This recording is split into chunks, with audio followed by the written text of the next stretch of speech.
Le Havre, un des grands ports d'Europe, compte 250 000 habitants.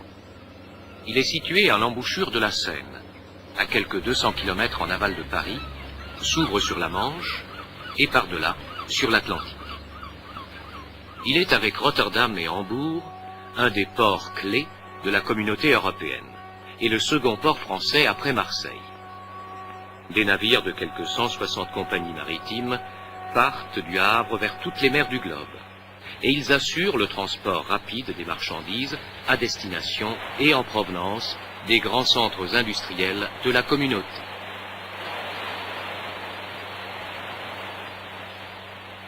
Le Havre, grâce à son port, a connu la prospérité dès le début du XVIe siècle, quand sous le règne de François Ier, la ville se vit octroyer sa charte. Elle fut presque entièrement détruite par les bombardements alliés en 1944. Avec la reconstruction, est née aussi une nouvelle industrie. Les produits arrivant au port du Havre, le pétrole est à présent le plus important, ce qui a conduit tout naturellement à l'installation d'immenses raffineries le long de la Seine.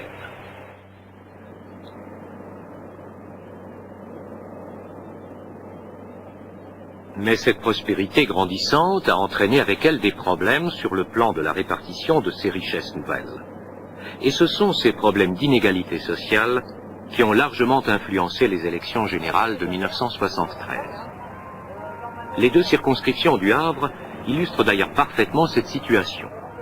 D'un côté, la plupart des ouvriers sont groupés dans une circonscription qui vote communiste et qui est représentée par le maire André Duroméa. Duroméa pense que tous ces ouvriers qui ont contribué à l'enrichissement de la ville ne bénéficient pas toujours des fruits de leur travail. Ils vivent dans d'immenses blocs modernes, mais peu confortables et loin du centre-ville.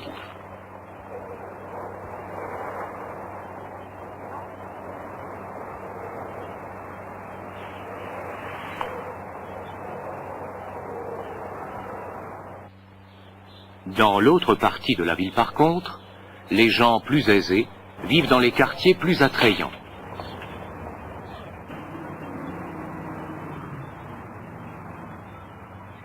Surplombant la ville, ou près du port de Plaisance. Cette circonscription est représentée par un gaulliste, le docteur Maurice Georges, le gendre d'un des présidents de la 4e République, René Coty, qui était né au Havre.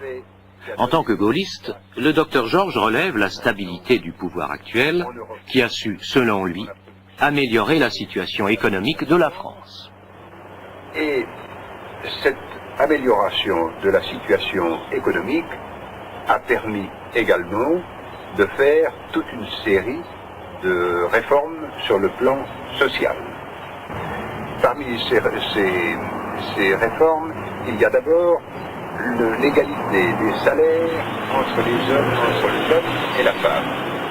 Il y a d'autre part une évolution vers une réforme que l'on doit également au général de Gaulle et qui s'appelle la participation. La participation, ça veut dire donner aux travailleurs la possibilité de profiter des bénéfices de l'entreprise et d'autre part, c'est donner aux travailleurs davantage de considération. Alors, si vous voulez, la stabilité, l'amélioration sur le plan économique et du même coup l'amélioration sur le plan social, là sont les trois grandes améliorations dues au changement du régime que l'on appelle le régime de la 5e République. Candidat socialiste dans la même circonscription, Georges Perratou n'est pas d'accord avec cette analyse. Il souligne que de nombreuses couches de la population, avant tout les vieilles personnes, éprouvent de grandes difficultés à boucler leur fin de mois. Voilà pourquoi il faudrait revoir la distribution des richesses du pays. Mais les socialistes se rendent compte qu'ils ne pourraient atteindre leur but tout seuls. Ainsi, en 1972, François Mitterrand, le leader socialiste, et Georges Marchais, le leader communiste, mirent sur pied un compromis permettant aux deux partis de présenter un programme commun. L'union de la gauche était née. Explication de Georges Perratou. Oui, c'est ça. Le Parti socialiste seul ne pouvait pas se permettre, comment dirais-je, de modifier les structures de la nation. Il fallait que ce soit un rassemblement, et trouver une synthèse de façon à arriver à un programme commun. Un programme de gouvernement qui est très connu maintenant et qui s'appelle le programme commun de la gauche.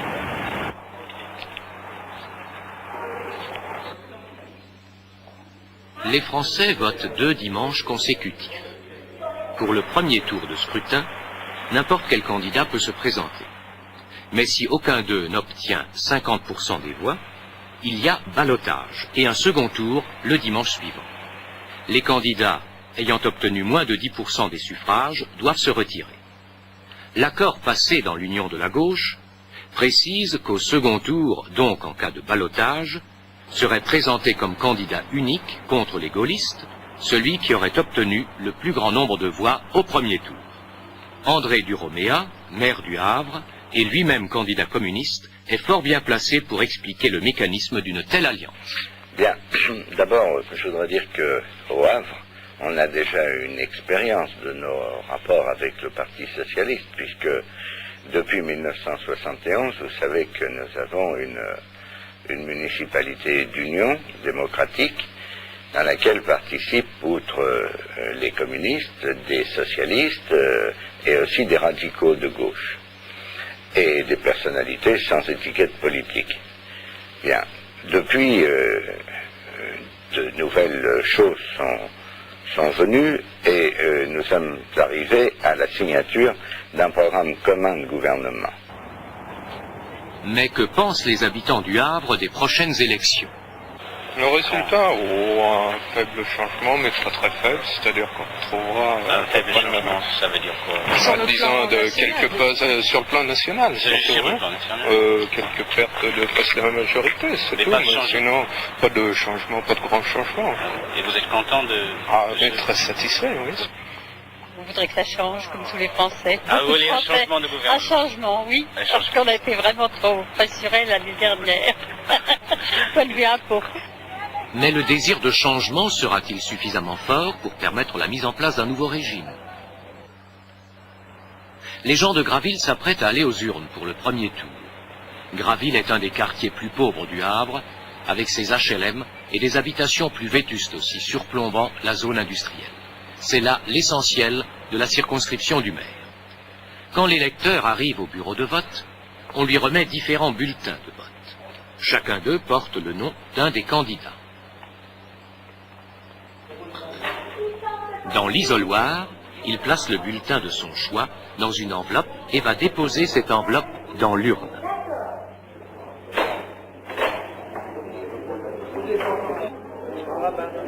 À partir de 18 heures, donc après fermeture des bureaux de vote, commence le dépouillement, c'est-à-dire on compte les voix. C'est le président du bureau de vote qui proclame les résultats. Messieurs Duroméa, 477 voix, Defresne, 40. Dans ce bureau-ci, le maire arrive largement en tête. Quant aux résultats des différents bureaux de vote, ils sont communiqués à un bureau central où ils sont vérifiés, enregistrés et affichés sur un grand tableau.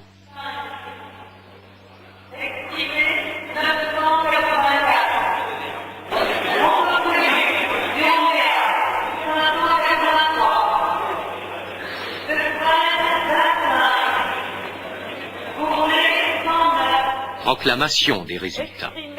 52 780 ont obtenu. Duroméa, 28 028 élus.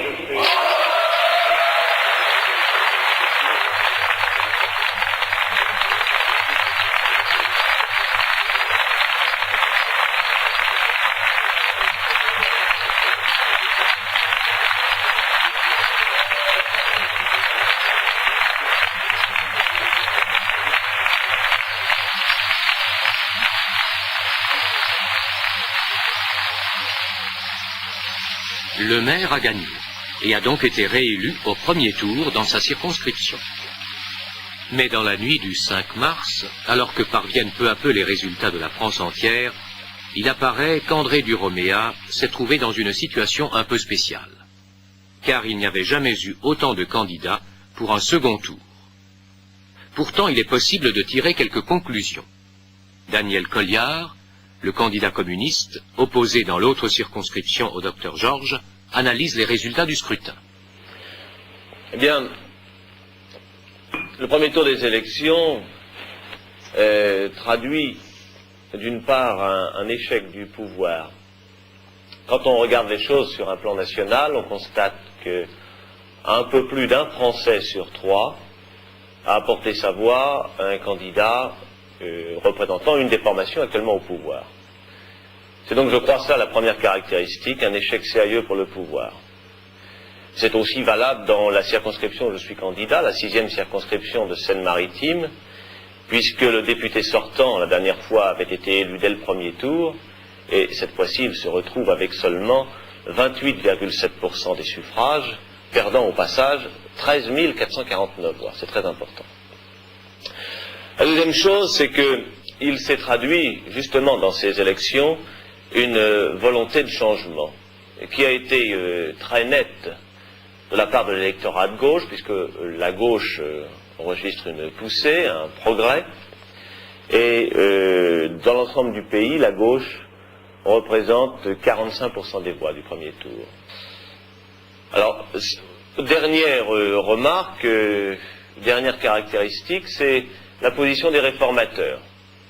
Le score fait par les réformateurs est un score médiocre, environ 13%, et qui ne répond absolument pas aux ambitions que s'étaient fixées les dirigeants de ce mouvement, notamment Le Canuet et Jean-Jacques Servan-Schreiber. Représenté par le journaliste Jean-Jacques Servan-Schreiber et le maire de Rouen, Jean Le Canuet, les réformateurs avaient tenté de créer une troisième force politique en France, en s'attaquant à l'autoritarisme et à la centralisation du pouvoir, mais aussi en repoussant les changements radicaux projetés par l'union de la gauche. Dans la semaine entre les deux tours de scrutin, deux faits influencèrent le cours des événements. D'une part, les leaders réformateurs annoncèrent un compromis avec les gaullistes et conseillèrent à leurs électeurs de voter pour eux. D'autre part, le samedi soir, à la télévision, à quelques heures donc du second tour, le président Pompidou s'adressa à la nation. Le triomphe de l'union de la gauche serait le triomphe de l'anarchie. Quelle fut la réaction à cette déclaration télévisée? D'abord, c'est scandaleux. C'est scandaleux que le président de la République se permette d'intervenir et de faire pression sur le corps électoral, surtout que son intervention intervient après la clôture officielle de la campagne. Le président de la République est apparu plus que jamais comme le dirigeant, le chef d'une faction, et non pas comme il devra l'être le président de la République française. Eh bien, dans l'allocution qu'il a prononcée hier, avec beaucoup de sérieux, et en créant autour de lui une certaine émotion, il a bien fait comprendre, j'en suis certain, aux Français, combien cette élection était une élection extrêmement importante. Il a basé son intervention sur l'anticommunisme. Il a ouvert à nouveau, il a confirmé la très large alliance de toutes les branches réactionnaires, y compris les réformateurs. Nous pensons que ce sont des procédés qui sont tout à fait antidémocratiques. Il a bien fait connaître le risque, il a bien fait connaître le danger, et en particulier le danger communiste qui assez vite nous lancerait vers un régime de dictature. Que pensèrent les habitants du Havre de l'incertitude du scrutin et de la perspective d'un changement de gouvernement?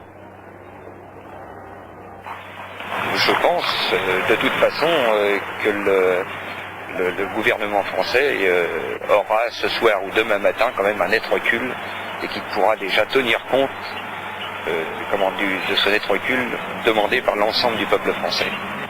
Il est regrettable que les Français ne se rendent pas compte qu'ils sont heureux comme ils n'auraient jamais osé espérer l'être, hein, et qu'ils risquent de tout compromettre pour une passion politique qui fait que l'individu sort de ses propres dimensions. La passion politique étant pire que la passion amoureuse ou religieuse. Alors, si les peuples ont le goût du suicide, ma foi, adieu va.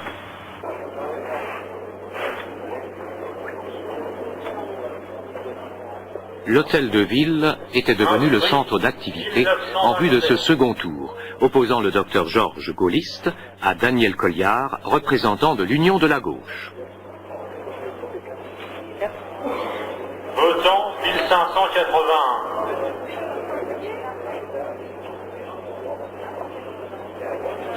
Exprimé 1503.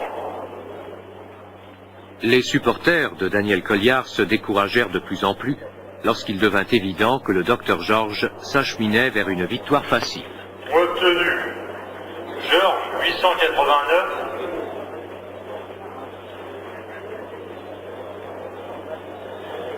Colliard 614.